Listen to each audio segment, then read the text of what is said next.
कहेला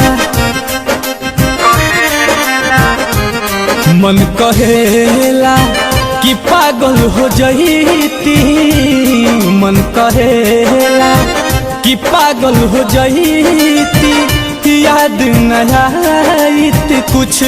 मन कहेला कि पागल हो जईती, याद न आईत कुछ। दर्द का होला जानियो न पैती, दर्द का होला जानियो न पैती, याद न आईत कुछ। मन कहेला कि पागल हो जईती, याद न आईत कुछ। मन कहेला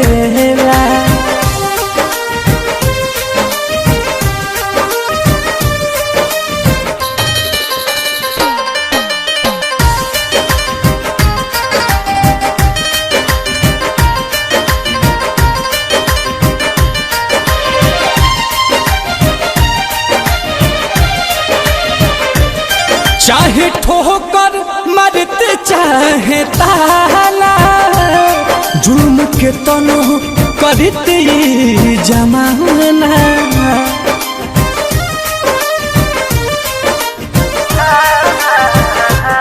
ना लगित बोझ जिंदगी के ढोबल, पास रहती न गम के खजाना। कौनो बतिया पर कौनो बतिया पर नहीं पछतैती, कौनो बतिया पर नहीं पछतैती, याद न आईत कुछ। मन कहेला कि पागल हो जईती, याद न आईत कुछ। मन कहेला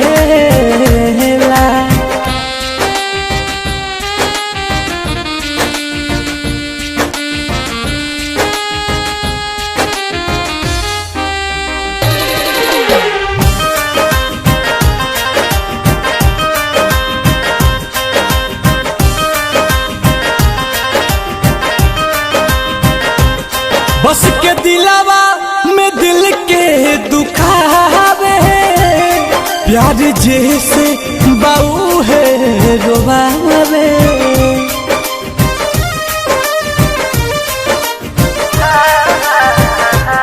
आस टूटे तब नहीं कुंदन, बिना उनके न कुछ मन के भावे। नील कमल ना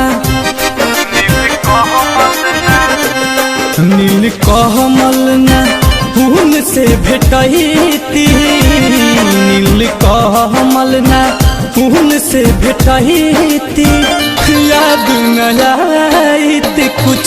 मन कहेला कि पागल हो जईती, याद न आईत कुछ। मन कहेला दर्द का होला जानियो न पैती, दर्द का होला जानियो न पैती, याद न आईत कुछ।